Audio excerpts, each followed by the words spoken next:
Jeremy Christian. Our first case unfolds at the Multnomah County Circuit Court, where Jeremy Christian is about to be sentenced for the murders of two fellow passengers on a MAX train in Portland, Oregon. Brace yourself as we delve into the case of bigotry, tragedy, and justice, as we will be uncovering the details of this crime and what the punishment would be. It was a sunny afternoon on May 26, 2017, when a MAX light rail train in Portland, Oregon, became the setting for a horrifying act of hate and violence. The events that unfolded that day would shake the community to its core and expose the dark underbelly of white supremacy. The train was crowded with passengers going about their daily routines. Among them were two black teenage girls who unknowingly became the targets of Jeremy Joseph Christian's racist and anti-Muslim slurs. Christian, a white supremacist with a history of extremist views, directed his vitriol toward the girls, spewing hate speech that echoed through the train car. Feeling threatened and frightened, the girls made the wise decision to move to the back of the train, seeking safety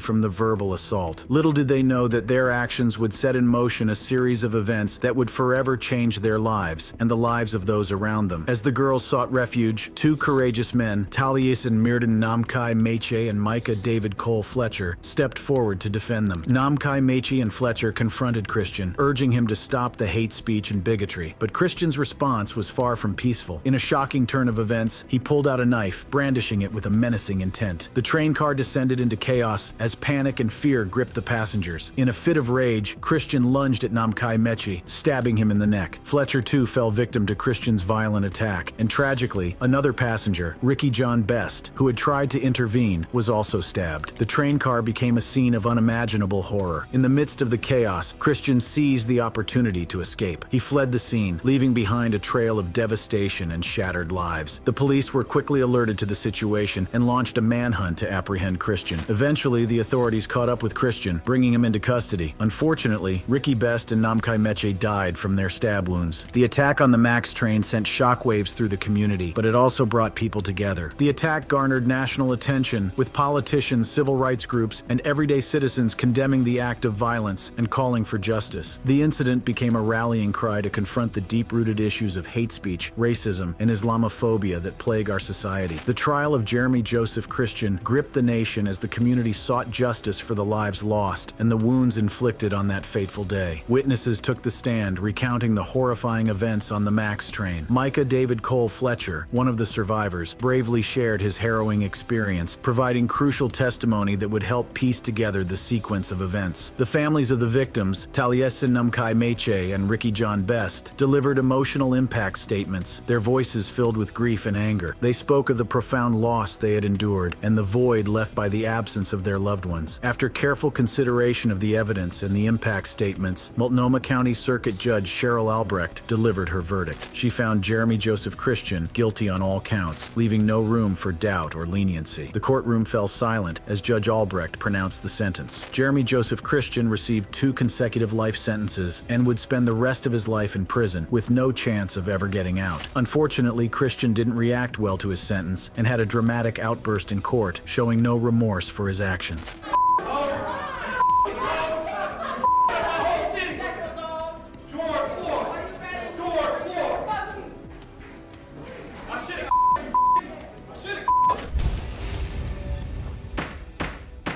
Take a seat at Neshoba County District Court, where a former Ku Klux Klan member is about to be sentenced. Edgar Ray Killen was responsible for orchestrating the shocking murders of 3 civil rights activists during the Freedom Summer of 1964. Get ready as we delve into the story of Killen's involvement with the KKK and the events that led to the tragic deaths of James Chaney, Andrew Goodman, and Michael Schwerner, as well as explore his trial and eventual sentencing. In the small town of Philadelphia, Mississippi, a man named Edgar Ray Killen was born on January 17, 1925.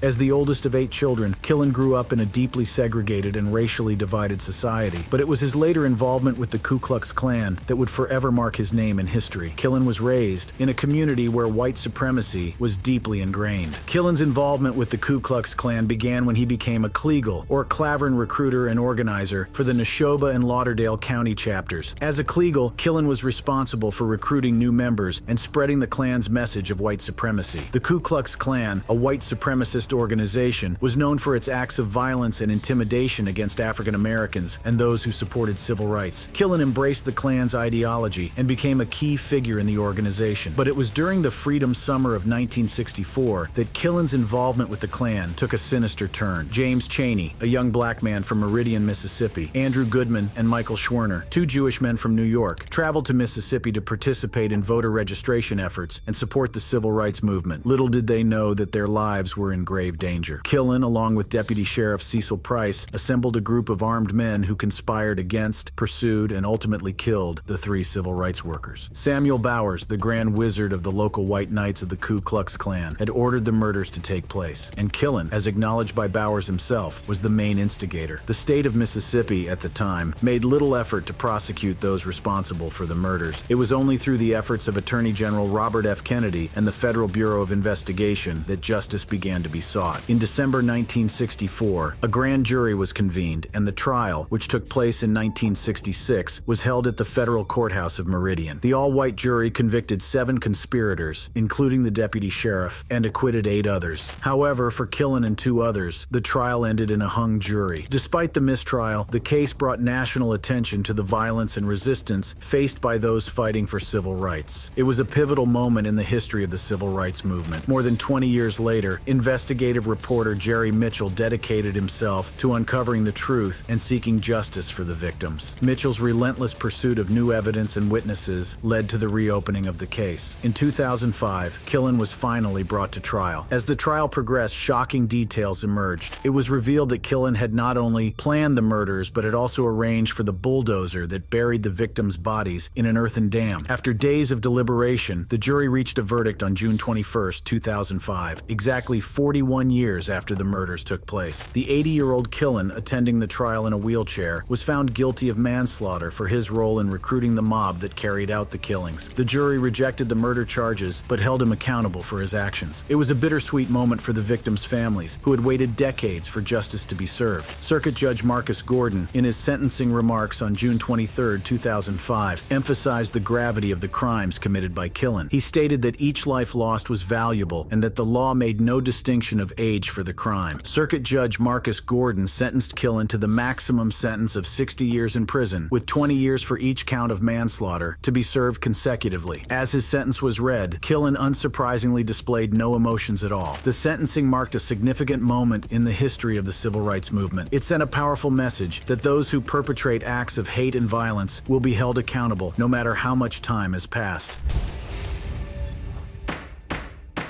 Gregory and Travis McMichael. At the Glynn County Superior Courthouse, sentencing is currently underway for a father and son who were convicted of shooting a black young man to death. Gregory and Travis McMichael, 2 members of the Ku Klux Klan, were to be sentenced for their involvement in the murder of Ahmaud Arbery. Take a seat in the courtroom as we unravel this case that has sent shockwaves through the nation, highlighting the deep-rooted racism that still exists in our society. It was a sunny day in February 2020 when tragedy struck in a quiet Brunswick neighborhood. Ahmaud Arbery, a young black man, went out for a jog, unaware that it would be his last. The perpetrators of this heinous crime were Gregory and Travis McMichael, a father and son duo who harbored deep-seated racist beliefs. On that fateful day, as Ahmaud Arbery jogged through the neighborhood, Gregory and Travis armed themselves with firearms and pursued him in their trucks. Their intentions were far from innocent. They saw a young black man running and immediately assumed he was a criminal. For several minutes, the McMichaels chased Ahmaud, attempting to box him in with their trucks. Ahmaud, unarmed and with his hands in plain view, desperately tried to escape from the armed men. He never spoke a word to them, never made any threatening sound or gesture. He simply wanted to survive. But the McMichaels were relentless in their pursuit. In fact, their neighbor William Roddy Byram joined them, recording the chase despite never seeing Ahmaud before. Finally, Travis McMichael got out of his truck, shotgun in hand, and pointed it directly at Ahmaud. In a split second, a shot rang out, piercing Ahmaud's chest. He was wounded, but his fight for survival was not over. Ahmaud, in a desperate attempt to defend himself, grabbed for the gun. A struggle ensued, and Travis fired 2 more shots into Ahmaud. He stumbled a few steps and fell face first onto the pavement, where he took his last breath. The life of a young man with dreams and aspirations was tragically cut short by the senseless violence fueled by racism. After the chilling events that took the life of Ahmaud Arbery, the nation demanded justice. The trial of Gregory and Travis McMichael shed light on the deep-seated racism that fueled their actions and the need for accountability. In February 2022, the trial began, and the evidence presented was nothing short of shocking. The prosecution painted a clear picture of the McMichaels' racist beliefs and their assumptions about Ahmaud based solely on his race. Travis McMichael's social media comments and text messages to friends were brought to light, revealing his racial animus towards black people. He described them as subhuman savages and expressed a desire to see them harmed or killed, and he displayed this callousness when he attempted to make excuses for the murder of Ahmaud.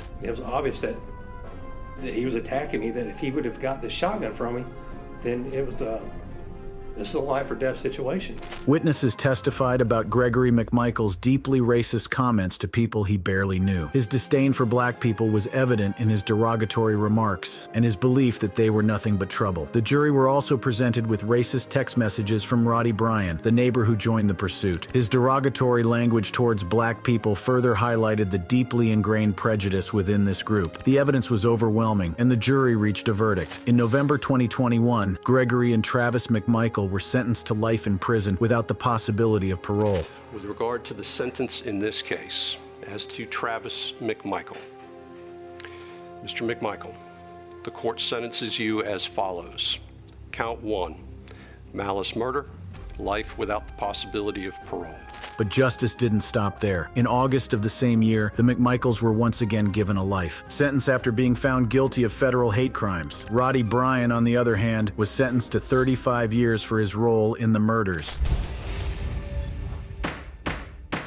Let's head to Multnomah County Courthouse, where Russell Cordier, a member of the notorious KKK, is about to be sentenced for his heinous crime. Cordier, along with his girlfriend, ran over a 19-year-old black boy outside a 7-Eleven convenience store following an altercation. Brace yourself as we uncover the horrifying details of this racially motivated murder and the trial that captivated the nation. It all began on a fateful summer night in Gresham, Oregon, on August 10, 2016. Larnell Bruce, a 19-year-old African-American, found himself in the wrong place at the wrong time. Larnell Bruce had stopped at a 7-Eleven convenience store, unaware of the danger lurking in the shadows. Russell Cordier, a white supremacist and member of the European Kindred prison gang, happened to be there too. Fueled by his deep-rooted hatred, Cordier saw an opportunity to unleash his violent ideologies. As Larnell Bruce exited the store, Cordier and his girlfriend Colleen Hunt confronted him. A heated exchange ensued, with racial slurs and derogatory remarks filling the air. Bruce, understandably shaken, tried to distance himself from the escalating situation, but Cordier's rage knew no bounds. In a horrifying turn of events, Cordier and Hunt climbed into their Jeep, determined to inflict harm on Bruce. With hatred in their hearts, they pursued him relentlessly. Bruce, realizing the imminent danger, attempted to escape, but fate had a different plan. The Jeep, driven by Cordier, accelerated towards Bruce, striking him with a force that sent him flying through the air. The impact was devastating, leaving Bruce with life-threatening injuries. As he lay on the pavement fighting for his life, Cordier and Hunt callously fled the scene, leaving behind a trail of destruction. Emergency services rushed to the scene, desperately trying to save Bruce's life. He was immediately transported to a nearby hospital, where doctors fought tirelessly to keep him alive. However, despite their best efforts, Bruce succumbed to his injuries 3 agonizing days later. The news of Larnell Bruce's senseless murder sent shockwaves through the community. People were outraged, demanding justice for this innocent young man whose life was cut short by the venomous hatred of Russell Cordier. The incident shed light on the deep-rooted racial tensions that still plague our society. As the investigation unfolded, the true extent of Cordier's involvement in white supremacist activities came to light. It became evident that this was not an isolated incident, but a reflection of his deeply ingrained beliefs. The murder of Larnell Bruce was a stark reminder that racism and bigotry continue to haunt our nation. The authorities wasted no time in apprehending Cordier and Hunt, bringing them to justice for their heinous crimes. The wheels of the legal system were set in motion, and the trial that followed would expose the dark underbelly of hate-fueled violence. The murder trial of Russell Cordier gripped the nation as people eagerly awaited the verdict. The courtroom became a battleground where the fight for justice collided with the demons of racism. The prosecution presented a compelling case, highlighting the racial motivations behind the crime. Witnesses took the stand, recounting the events of that fateful night and the disturbing ideologies espoused by Cordier. Finally, after weeks of intense courtroom drama, the jury reached a verdict. Russell Cordier was found guilty of murder and hate crime, a decision that sent shock shockwaves through the courtroom. The weight of his actions finally caught up with him, and the consequences would be severe. The sentencing phase was a moment of reckoning. The judge, recognizing the gravity of the crime and the impact it had on the victim's family and the community, handed down a life sentence to Courtier. A minimum of 28 years behind bars would serve as a reminder of the life he took and the hatred he perpetuated.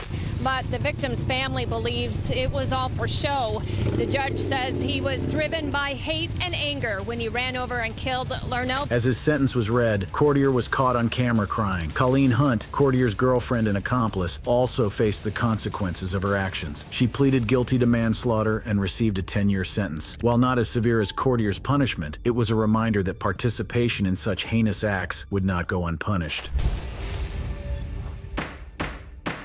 Peyton Gendron. Take a seat at the Erie County Court, where 19-year-old Peyton Gendron is about to be sentencing for a crime that rocked the nation when it first hit the news. Peyton Gendron's name has become synonymous with hate and violence as he carried out a racially motivated mass shooting at a supermarket in Buffalo, New York. This white supremacist's heinous act claimed the lives of 10 innocent African Americans and left 3 others injured. Brace yourself as we explore the shocking details of Gendron's crime, his trial, and the eventual sentencing that left the nation in disbelief. On May 14, 2022, in Buffalo, New York, little did the residents know that this day would forever be etched in their memories as one of the darkest in the city's history. As the morning unfolded, 18-year-old Peyton Gendron, a white supremacist, was preparing to carry out a heinous act of violence that would shock the nation. Peyton Gendron had been consumed by a deep-seated hatred and racist ideology, fueled by his affiliation with the KKK. His extremist beliefs were rooted in the dangerous and unfounded Great Replacement conspiracy theory, which posits that white people are being systematically replaced by non-white individuals. This toxic ideology had taken hold of Gendron's mind, driving him to commit an act of domestic terrorism and hate crime that would leave a lasting scar on the Buffalo community. The events leading up to that fateful day were marked by meticulous planning and a disturbing obsession with violence. Gendron had spent months preparing for his attack, meticulously researching his targets and acquiring the necessary weapons to carry out his sinister plan. His online activities revealed a dark and twisted mind as he frequented white supremacist forums and immersed himself in a world of hate. On that fateful day, Gendron set his sights on a target that would amplify the impact of his hateful act. He chose the Tops Friendly Market supermarket, a bustling hub of activity in the heart of Buffalo. Unbeknownst to the unsuspecting shoppers and employees, this seemingly ordinary day would soon turn into a nightmare. Armed with multiple weapons, including a Bushmaster XM15 AR-15 style rifle, Gendron arrived at the Tops supermarket with a chilling determination. He stepped out of his vehicle, his heart pounding with a mix of adrenaline and hatred. The parking lot, once a place of mundane routines, would soon become a scene of unimaginable horror. Gendron's first victims were innocent individuals who happened to be in the wrong place at the wrong time. He opened fire without hesitation, his bullets tearing through flesh and shattering the tranquility of the morning. 4 lives were tragically cut short, their dreams and aspirations extinguished in an instant. The sound of gunshots echoed through the air, sending shockwaves of panic and confusion throughout the supermarket. Shoppers and employees scrambled for cover, their lives forever changed by the presence of this white supremacist terrorist. Gendron, fueled by his twisted ideology, made his way into the store, his eyes scanning the aisles for his next targets. The atmosphere was thick with fear and desperation as he continued his merciless rampage. 8 more innocent lives were taken, their hopes and dreams shattered by the bullets of hatred. It was a scene of unimaginable horror as the once vibrant supermarket became a haunting reminder of the darkness that can lurk within the human soul. The victims, predominantly African-American employees, had been targeted solely because of the color of their skin. Their lives were stolen from them in a senseless act of violence driven by racism and bigotry. As the chaos unfolded, law enforcement agencies swiftly responded to the scene. The brave men and women in blue put their lives on the line to protect the innocent and bring an end to Gendron's reign of terror. Negotiations ensued as they desperately tried to convince him to surrender and put an end to the bloodshed. After what felt like an eternity, Gendron finally dropped his weapon and was taken into custody. The Buffalo community was left reeling in the aftermath of this horrific event. The senseless loss of life and the racial motivations behind the attack sent shockwaves throughout the nation. Legal proceedings against Gendron were swift and severe. He pleaded guilty to all state charges, including murder, domestic terrorism, and hate crimes. The court recognized the gravity of his actions and the pain he had inflicted upon the community. As a result, Gendron was sentenced to 11 consecutive life sentences without the possibility of parole.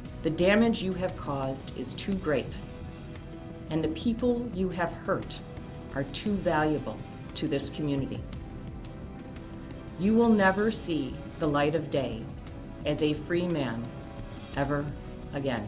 As Gendron's sentence verdict was read, the teenager remained stone-faced, unmoved by the heavy punishment he just received. However, the federal charges against Gendron, including hate crimes, are still pending. The prosecution intends to seek the death penalty, recognizing the need for justice to be served and the importance of sending a strong message against hate and domestic terrorism. Kayla Norton and Jose Torres. Our final case unfolds at the Douglas Superior County Court, where Kayla Norton and Jose Torres, two white supremacists, are about to be sentenced for their shocking crimes. Norton and Torres, part of a white supremacist gang called Respect the Flag, targeted African Americans with racist taunts and threats. Their actions escalated when they disrupted an 8-year-old black child's birthday party, waving Confederate battle flags, shouting racial slurs, and making armed threats. Take a seat in the courtroom while we delve into this case, the trial, and their sentencing. Before we delve into the crime Norton and Torres committed, it is essential to provide the background and explore the rise of the white supremacist gang known as Respect the Flag. This group, which Kayla Norton and Jose Torres were a part of, spread fear and hatred in their community through racist taunts and threats. Respect the Flag emerged in the aftermath of the Charleston Church Massacre in 2015. The group was deeply angered by the removal of the Confederate battle flag from various sites, and they saw it as an attack on their heritage. With Confederate battle flags proudly displayed on their pickup trucks, they embarked on a mission to intimidate and terrorize African Americans. Their actions were fueled by racial hatred and a desire to assert their white supremacist beliefs. The gang targeted black families, spreading fear and making their presence known through verbal abuse and threats. The rise of Respect the Flag marked a dark chapter in the community as their actions escalated to a violent and shocking crime. Their actions during an 8-year-old black child's birthday party left the community in disbelief and fear. Armed with Confederate battle flags, the group drove by the partygoers, hurling racial slurs and making threats. Witnesses testified to the litany of racial slurs directed at the predominantly African American attendees. The situation took a violent turn when Jose Torres confronted the family with a loaded gun, an act that was captured on cell phone footage. The crime led to a trial where Norton and Torres faced charges of aggravated assault, making terroristic threats, and violating Georgia's Street Gang Terrorism and Prevention Act. The jury also found Torres guilty of aggravated assault. The trial revealed the extent of their involvement in the white supremacist gang and the deep-seated racial hatred that motivated their actions. After an emotional trial, Superior Court Judge William Bo McLean delivered the sentences that left many shocked. Torres received 13 years in prison and 7 years probation, while Norton was sentenced to 6 years in prison with 9 years probation. Both of them were also banished from Douglas County. The couple went profusely as soon as they heard their sentences. Kayla went ahead to show her remorse by apologizing to the victims. No, I was in the wrong. But I want you all to know that that is not me. That is not me. The case of Kayla Norton and Jose Torres serves as a reminder that we must continue to fight against racism and hate in all its forms, striving for a more inclusive and tolerant society. In conclusion, the case of these KKK members reacting to life sentences sheds light on the deep-seated racism and hatred that still exists in our society. Their involvement in these heinous white-on-black crimes shows the depravity of humans and how deeply hate eats at the human conscience. These crimes serve as a stark reminder of the work that lies ahead in eradicating hate and building a more inclusive society. For more thought-provoking videos like this, click on the cards showing on your screens, and I'll be waiting on the other side.